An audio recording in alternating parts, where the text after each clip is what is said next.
What's up guys, Matt Laidlaw here, coming to you from Laidlaw's Harley-Davidson, LA area's oldest, largest, and finest Harley-Davidson dealership. So today I'm going to be doing a review and test ride on the 2017 Softail Breakout.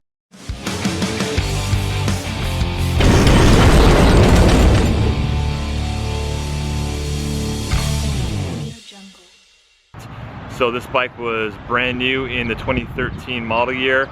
They first came out with the CVO breakouts, didn't have the OEM breakout like you see here in this video, but then halfway through the model year in 2013, they came out with the OEM non-CVO breakout. So that's the bike we're going to be going over today. So let me go over some of the details with you on this bike, guys. This is a 2017 Softail Breakout. This is the vivid black color. This is one of about 6 colors the bike comes in this model year. So when Harley-Davidson designed and built this bike, I feel like they were really going after that real chopper style. You know, chopped fenders, real minimalist fenders, really big, muscly, meaty rear tire. You got a 240 millimeter rear tire back there. It's fully exposed. Side-mounted license plate. You just got those 2 little bullet turn signals there. So real long. They got a nice rake in the front forks. Big 21-inch wheel in the front. You got your small 5 3/8 headlamp, I believe is what it is. 5 3/4 headlamp. You got forward controls on this bike. So this bike is better suited for someone who's, in my opinion, maybe 5'9" or and taller. Somewhere around there. That's just rough. I wouldn't say if you're not 5'9", don't buy it, but you know, it's probably the best riding position for you. So real simplistic styling. These photographs are taken off of Harley-Davidson's website, harley-davidson.com. You got the 103 cubic inch engine. So it's the twin cam 103B. B standing for balanced, so it's the counterbalanced engine. So up until the Milwaukee 8 came out, the Softails were the only big twin air-cooled engines that came counterbalanced. So here's a shot of the front end. You got a single disc brake rotor there. The brakes were upgraded in 2015. The stopping power on this bike is pretty dang good. You got a dual piston caliper on these things. Here's another shot of the engine. Again, this is a twin cam, high output 103. The high output meaning it's got the higher performance intake and a little bit different cam to squeeze out a little bit more power over just the regular 103. These high output 103s on the Softails came out in 2015, I believe. You got your horn up front.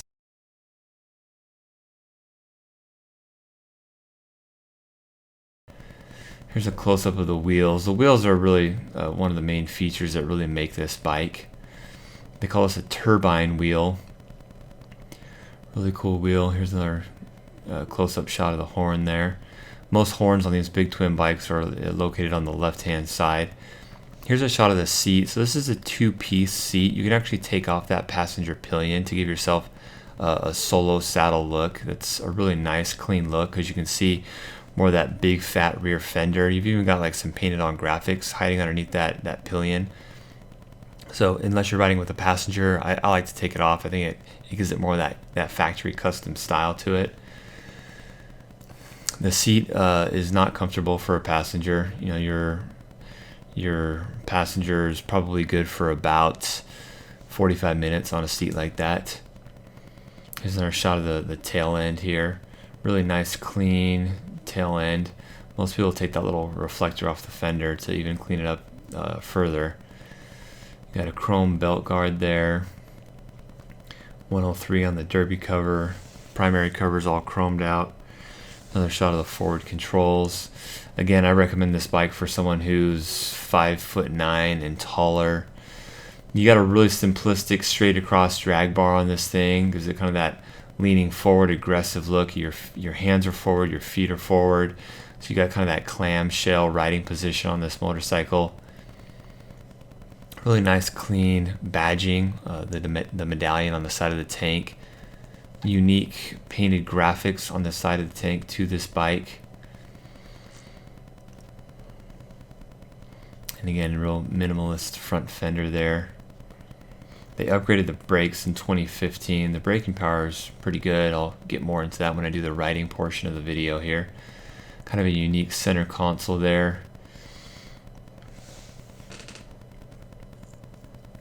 So I feel like these bikes really kind of came about as a result of the huge chopper craze that was going on from about 2003 till about 2007. Companies, bike builders like Jesse James with West Coast choppers, Pro One choppers, Big Bear choppers, Orange County choppers. There's a bunch of them out there that were building bikes during that time period when the economy was really good and people had stupid money to burn on toys like those really custom choppers. Bikes that weren't really good at handling. The ride comfort wasn't very good, but they looked badass. They were really cool looking. People were snapping them up. And Harley-Davidson, I believe, tried to capture that market with a bike that came out in 2008 called the Rocker and the Rocker C. Here's a video that the New York Times did on the Rocker C when it first came out. So kind of the gimmicky thing that this bike could do was you could pop out a passenger seat that folded out underneath the rider seat. And I still to this day remember the ad when it first came out. They had a guy roll up to a bar and he was rolling up solo, but he got lucky and he picked up a fine young lady at the bar and he popped out that extra seat for her and they rode away and it was all good. But yeah, the Rocker was the bike that Harley-Davidson, in my opinion, Harley-Davidson came out with to kind of enter this chopper era. The rear fender was designed to mount on the swing arm, so the fender was really, really close and hugged that rear tire really closely, like a lot of these hardtail bikes. But the Rocker was able to accomplish that, but was still giving you a cushioned ride because the tire didn't have to go up and down underneath that fender because the fender was attached to the swing arm. So it was kind of innovative in it's during its own time, but the bike didn't really do very well. I feel like Harley was a little bit late to the game on this bike, and that styling kind of hit its peak after the bike or before the bike came out. So this bike didn't really do too well. That, and I think, as you can see in this shot here, there's a big gap between the seat and that fender. And I think that was just kind of an eyesore and really ugly for a lot of people. And so, yeah, it didn't really translate very well into real world sales and what people were looking for. So you're probably wondering where am I going with all this and why I'm telling you so much information about the Rocker. Well, I feel like the Rocker kind of paved the way for the Breakout. I think Harley-Davidson still wanted a chopper styled bike, but they kind of missed the mark a little bit with the Rocker, even though it was a good idea and it was kind of an innovative design. But yeah, just that gap between the seat and the fender was just kind of an eyesore. So when that bike was discontinued, I think it was 2011 or 12, it may have been 12, and then the very, very next year, they came out with the Breakout, which, in my opinion, is a lot better bike. It handles better, and the styling looks better, and it definitely sells more as well. So that's kind of the tell-all sign is actual sales and what people are willing to spend their money on. So here's a start.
So I don't usually start off with the cons or the negatives on a certain bike, but that's kind of how I'm going to start off this video, is just some of the limitations that this bike has.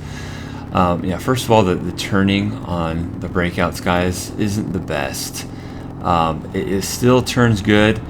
You won't have any problems getting wherever you want in a hurry, but when you compare it to some of the other Harley-Davidsons, Dynas, touring bikes, these things just won't go through the twisties as quickly as some of those other bikes, mostly because the lean angle is very limited. The Softails, just as a general rule of thumb, are very low to the ground, and the foot pegs and or floorboards are really low to the ground. So yeah, you're not going to be doing high-speed cornering in the Breakout. Also, due to the fact that it has a really wide tire, 240 millimeter wide tire, that more lends to the aesthetics and the mean, muscly look of this bike than it does to the handling of the motorcycle. So, you put your weight and you put the input into the bars that you're going to be turning, and you have to kind of wait for that big, large, meaty tire to roll over. So, and I've received a lot of comments on like my CVO Breakout video that people who have owned them said, "Oh yeah, mine handles great. I can whip through the turns," and you can.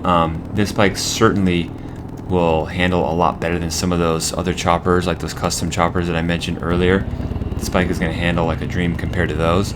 But when you compare the Breakout to like a Dyna, or if you compare it to bikes that are built for high-speed handling, like MotoGP bikes and sport bikes, this thing is not going to be anywhere near the reaction and as agile as some of those other bikes handling wise. So I would say that's probably the biggest shortcoming of this motorcycle. So if you're a guy that really likes to take this thing up to Mulholland or Angeles Crest, or wherever you may live, whatever your local highway road is, or your mountainous twisties are, this is not going to be the best bike for that type of riding at all. So that being said, let's kind of move on to some of the good things about this bike. This thing immediately gives you this sense of Harley-Davidson attitude. It's a fun bike to ride. It's just, you got plenty of power with that twin cam 103, and that wheel back there gives it that unmistakable chopper style. And so a bike like this is really fun to ride. It's a great like around town surface street brawler. It will do the freeway just fine. You got plenty of power for freeway riding. Of course, without any fairing or windshield or anything like that, you're going to catch quite a bit of wind on this bike, but once you get used to it, it's not a big deal. But some of the guys with the finer tastes in motorcycles that get up on the highway a lot will probably want to put some type of windshield or something, which, by the way, a windshield is definitely available for this bike. So the riding style and ergonomics and hand and feet position really complement the style of this bike.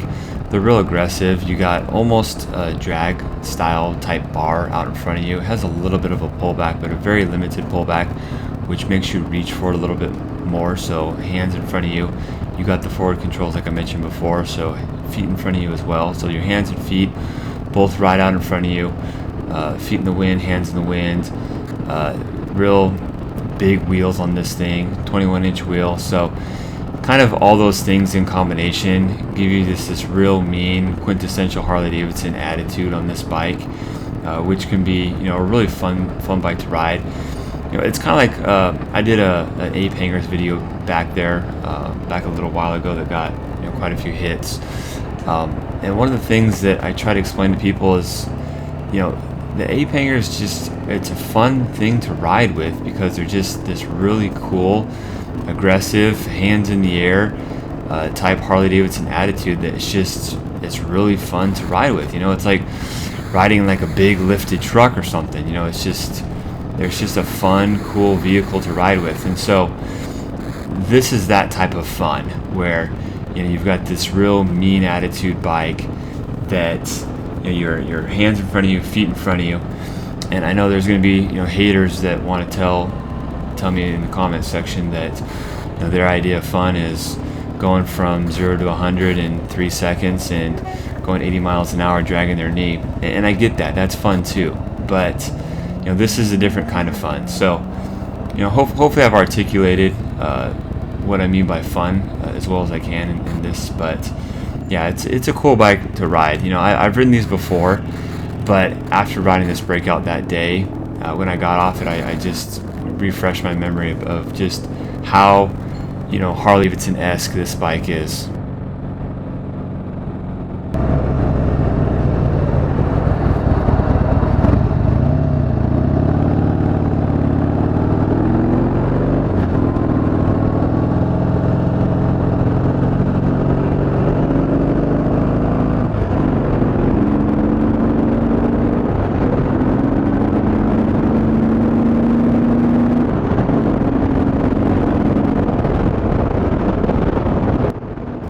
So the Breakout does pretty well on the freeway. Accelerates really good. This is a fun bike to take off from the get-go and just, you know, punch it. So yeah, the suspension's decent. I will say that with a Softail motorcycle, you are kind of limited as to your options if you ever want to upgrade the suspension. I know Progressive makes a suspension that a lot of my customers purchase if they're looking to, you know, bump up the quality of the ride a little bit. What I see sometimes is guys buying these Softails and they get in with a group of guys that like to do longer trips. Maybe they go to Vegas, they go cross country or whatever it may be, and they're looking to increase the ride comfort on their Softail, and there's just not a whole lot of options out there. And that's mainly due to, you know, the engineering and how this bike and all the Softails are set up, for that matter. And really that's kind of a good segue into my next kind of topic is the Softails. They really, what they do is they're Harley-Davidson's hardtail, classic looking, real tightly packed in their engine look. So they're able to accomplish that by these horizontally mounted shocks up underneath the frame. So you don't have any visible shocks in the rear from, you know, the rear strut to the swing arm. That's all perfectly clean, which gives it a really nice, simplistic, clean look, and the look of an old hardtail, which is a really cool style. But the way they accomplish that and still, you know, make it so the bike doesn't rattle your teeth out is they have the horizontally mounted shocks up underneath that are mounted horizontally underneath the frame. So, you know, because of this fact and how the Softails are built, there's not a whole lot of, you know, options out there as far as, you know, really increasing the travel. And, you know, a lot of times when guys are looking at a Dyna or looking at a Softail, they're also maybe looking at, you know, the other one, so a Dyna and a Softail. And that's one of the main differences that I point out to people when they're looking in between those two bikes is on a Dyna you have a lot more options because the shocks, you know, the fitment option is just a greater availability of manufacturers that make shocks for the Dyna, because it's more simplistic, because you just have your traditional rear shock setup, you know, swing arm to the fender mounting positions. So, you know, guys that really want to, you know, put a high performance shock on their bike, you know, have the ability to do that.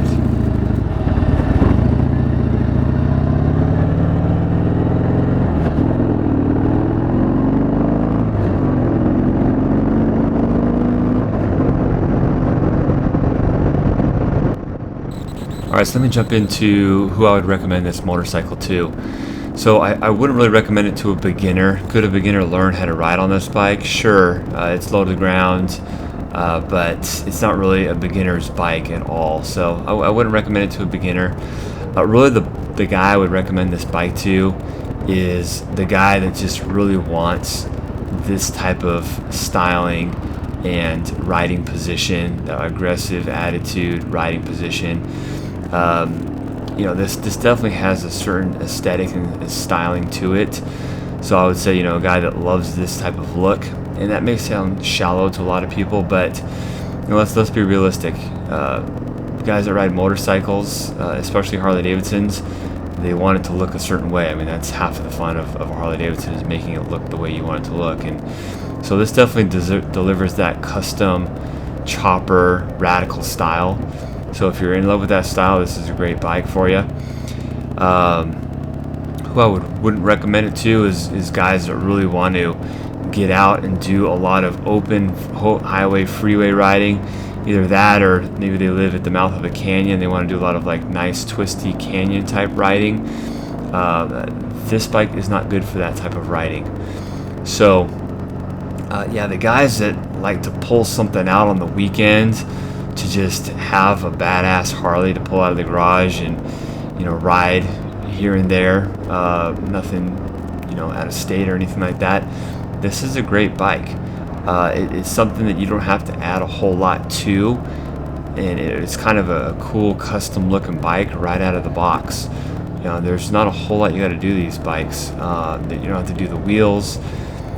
Sometimes guys will do exhaust. That's probably the number one most common modification guys do to these breakouts is the exhaust. There's a lot of Vance and Hines pipes that make these things real loud and real mean. If you want that last little touch to make this thing just a really mean sounding chopper type bike, you know, instead of big radius pipes or something like that, really suits this bike really well.